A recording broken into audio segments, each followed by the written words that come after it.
গ্রাম পঞ্চায়েতে তৃণমূলের বিরোধী দলনেতাকে সরাল শাসক দল ঠিকমতো কাটমানি দিতে পারেনি কটাক্ষ বিজেপির ব্লক সভাপতি জোরপূর্বক সই করিয়ে এমন কাজ করছে দাবি অপসারিত নেতার সৌম্যজিৎ চট্টোপাধ্যায়। কোলাঘাট ব্লকের অন্তর্গত সিদ্ধা এক গ্রাম পঞ্চায়েতের তৃণমূলের বিরোধী দলনেতাকে দলীয় শৃঙ্খলা ভঙ্গের জন্য অপসারিত করল শাসক দল।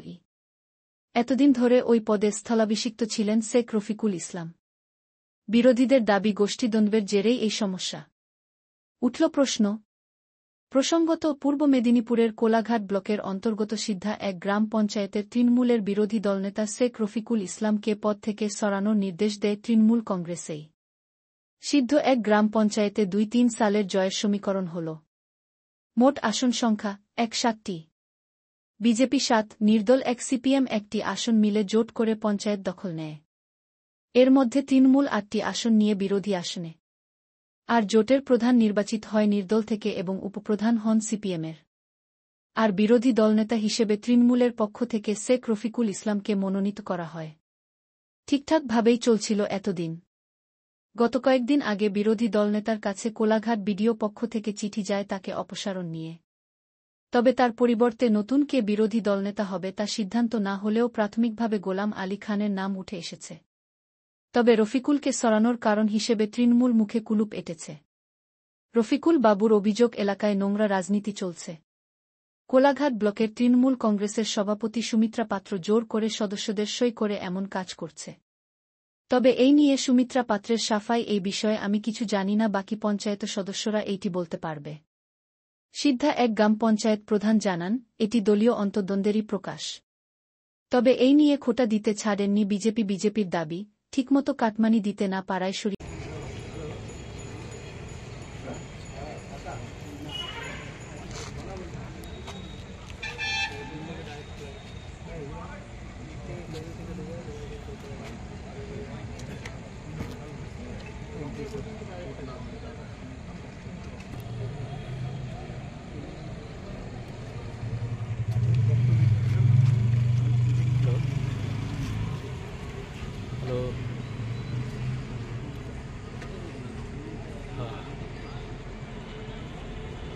আচ্ছা আচ্ছা,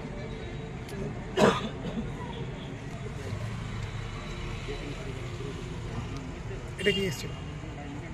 বলো, এটা কি এসেছিল? এটা হচ্ছে আমাদের ওই hearing notification, opposition leader change করা। গত 24/2/2025 বিডিও অফিসে ছিল 3টের সময়। হিয়ারিং কপি আপনাদের সামনে উপস্থাপন করছি আমি। যিনি তৃণমূলের বিরোধী দলনেতা তাকে অপসারণ করছে তৃণমূলই, এটা কি চোখে দেখছেন বা কি মনে করছেন আপনি? এটা তো ওনাদের পুরোপুরি দলীয় ব্যাপার। এটাতে জানা গেছে যে উনি ওনাদের দলের সমস্ত মেম্বার যারা আছে ওনাদেরকে বাদ দিয়ে উনি সমস্ত কাজ করতে, এটা জানা গেছে। এই অভিযোগে ওনাকে সরানো হচ্ছে বলছেন। হ্যাঁ। কিন্তু আপনাদের সঙ্গে কিরকম ব্যবহার করতেন বা কোনো সহযোগিতা? আমাদের সাথে ভালো ব্যবহার ছিল। আমাদের অঞ্চলে চলাকালীন কোনো কোনো রকম খারাপ ব্যবহার বা কোনো কিছু অসুবিধা হয়। আচ্ছা, পরবর্তী বিরোধী দলনেতা কে হবে কিছু অনুমান কিছু করতে পারছেন? হ্যাঁ, আমার যেটা শোনা আছে যে গোলাম আলী খান হচ্ছে। তো মোটামুটি কি মনে করছেন যে কোনো দলের মধ্যে কোনো গোষ্ঠীদ্বন্দ্বের সমস্যার কারণে পরিবর্তন? অবশ্যই, সেই জন্যই হয়তো হচ্ছে। আপনার নাম আর কি পদে আছেন? আমি সিদ্ধমনের প্রধান, নির্দল। আপনার নামটা? আপনার? নবীন সুলতানা। বলছি, আপনি তো সিদ্ধা ওয়ানের বিরোধী দলনেতা ছিলেন, কি কারণে আপনাকে সরিয়ে দেওয়া হবে? হ্যাঁ, নমস্কার। আমি সিদ্ধা ওয়ানের বিরোধী দলনেতা ছিলাম। আমার নাম হচ্ছে রফিকুল ইসলাম। আপনারা জানেন যে আমাদের সিদ্ধা ওয়ান গ্রাম পঞ্চায়েত, সেই গ্রাম পঞ্চায়েত কিন্তু তৃণমূলের বা শাসক দলের পক্ষে ছিল না।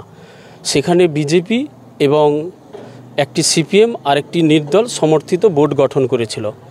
সেখানে দল আমাকে পছন্দ করেছিল, দল আমাকে ভালোবেসেছিল, দল আমার নাম মনোনীত করে বিরোধী দলনেতা হিসাবে কিন্তু পাঠিয়েছিল। সেইভাবে আমি বিরোধী দলনেতা হয়েছিলাম। কিন্তু গত ঠিক 24/2/2025 এই সময় একটি নোটিফিকেশান দেখতে পাই। হঠাৎ করে দেখলাম যে regarding the hearing opposition leader change, এই অপোজিশন লিডারকে চেঞ্জ করার জন্য একটি হিয়ারিংয়ের নোটিফিকেশান করা হয়েছে বিডিও অফিস থেকে। সেই নোটিশটা দেখার সাথে সাথে আমি একটু মর্মাহত হলাম। তারপরে একের পর এক বিভিন্ন মেম্বারের বাড়ি গেলাম, মেম্বারের বাড়ি গিয়ে তাদেরকে কোয়ারি করলাম, তাদেরকে জিজ্ঞাসা করলাম। সেখানে মেম্বারদের উত্তর হলো যে আমাদেরকে কিন্তু জানানোই হয়নি, আমাদেরকে না জানিয়েই সিগনেচারটা করে নিয়েছেন। কে সিগনেচারটা করে নিয়েছে যখন আমি মেম্বারদের সাথে কোয়ারি করলাম, তখন বললেন আমাদের যিনি ব্লক সভানেত্রী ছিলেন সুমিত্রাদি বাই প্রেসার দিয়ে বিডিওর কাছে বাই প্রেসারে যে সিগনেচার নিয়ে বাই প্রেসার করে মেম্বারদেরকে প্রেসার দিয়ে সিগনেচার নিয়ে তিনি কি করলেন, এই হিয়ারিং করার জন্য নোটিফিকেশানটা করে দিলেন। আমার কিছু অনুগামী বা আমার কিছু শুভানুধ্যায়ীদেরকে সুমিত্রাদির কাছে পাঠিয়েছিলাম, বললাম যে আমাকে সরিয়ে দেওয়া হচ্ছে, তার কারণটা কি, কারণ জানার চেষ্টা করলাম। আমি তো বুঝতেই পারলাম না যে আমি কি কারণে সরে যাচ্ছি। আমি কি কোনো অন্যায় করেছি, কোনো দলবিরোধী কাজ করেছি, কোনো কন্ট্রাক্টরের কাছ থেকে টাকা চেয়েছি? তাহলে আমি যে সরে যাচ্ছি তার কোয়ারিটা বা তার রিজনিংটা, তার লজিকটা আমাকে যদি একটু বুঝিয়ে দেওয়া হয় তাহলে খুব ভালো হতো। কিন্তু তার কোনো উত্তর পেলাম না। আমাকে সরিয়ে দেওয়ার জন্য বিডিও থেকে হিয়ারিংয়ের নোটিফিকেশান করা হলো। আমি মমতা ব্যানার্জির সৈনিক। মমতা ব্যানার্জি আমাদেরকে বলেন মানুষের পাশে থাকতে, মানুষের পাশে দাঁড়াতে। আমরা কিন্তু সেই দাঁড়ানোর কাজ আমরা চালিয়ে যাচ্ছি, আমরা করব। অভিষেক বন্দ্যোপাধ্যায় আমাদের শিখিয়েছেন, তার আদর্শ, তার অনুপ্রেরণায় আমরা চলব। আমার কাছে একজন আমার পঞ্চায়েত মেম্বারও রয়েছেন, এনাকে থ্রেট করেছেন, এনাকে বাই প্রেসার দিয়েছেন সই করার জন্য, কিন্তু এ মাথা নত করে। প্রেসার আমাদের এই স্থানীয় কিছু নেতা দিচ্ছেন, সুমিত্রাদির অঙ্গীর হেলানে সুমিত্রাদি বাই প্রেসারটা দিচ্ছেন। কি মনে করছেন আপনার দলের ব্লক সভাপতি তার নেতৃত্বেই কি আপনাকে এভাবে সরিয়ে দেওয়া হলো? আমাকে তো তাই এখন মনে হচ্ছে যে কি কারণে, আমি এখনও প্রশ্নের উত্তর চাইছি আপনাদের মাধ্যমে, যে আমাকে কি কারণে সরিয়ে দেওয়া হচ্ছে। আমাকে যদি কারণটা উনি স্পষ্ট করে দেন তাহলে আমি আমার পার্টির কাছে আনন্দিত হব। আমি যদি কোনো অন্যায় করে থাকি আমি বুক পেতে আমি শাস্তি গ্রহণ করে নেব, কিন্তু যারা অন্যায় করছেন তারা যেন উপযুক্ত শাস্তি পায়, এটাই আমি মমতা ব্যানার্জির কাছে আপনাদের মাধ্যমে জানাচ্ছি এবং অভিষেক বন্দ্যোপাধ্যায়ের কাছে জানানোর চেষ্টা করছি। না, এটা দেখুন, এই বিষয়ে আমি এখনও পর্যন্ত মন্তব্য করব না, কারণ এখনও আমি পরিষ্কার হইনি। আমি শুধু নোটিফিকেশান হয়েছি এবং কিছু মেম্বার বিডিও অফিসে গিয়েছেন, তারা হিয়ারিং করেছেন। এরপরে কিভাবে গোষ্ঠী কোন্দল, আমি যেটা দেখলাম সুমিত্রাদি বাই প্রেসারেই সুমিত্রাদি বিষয়টাকে নিয়ে সব কিছু করাচ্ছেন। এবার কাদেরকে নিয়ে করাচ্ছেন এখনও আমাকে একটু সময় দিতে হবে, তাহলে আমি আপনাদের কাছে পরিষ্কারভাবে বিষয়টা উপস্থাপন করতে পারবো।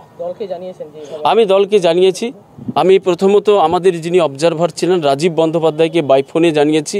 আমি আমাদের যিনি তমলুক সংগঠনের জেলা সভাপতি সম্মানীয় অসিত ব্যানার্জি মহাশয়কেও জানিয়েছি, কিন্তু কোনো ধরনের উত্তর এখনও পর্যন্ত আমি পাইনি।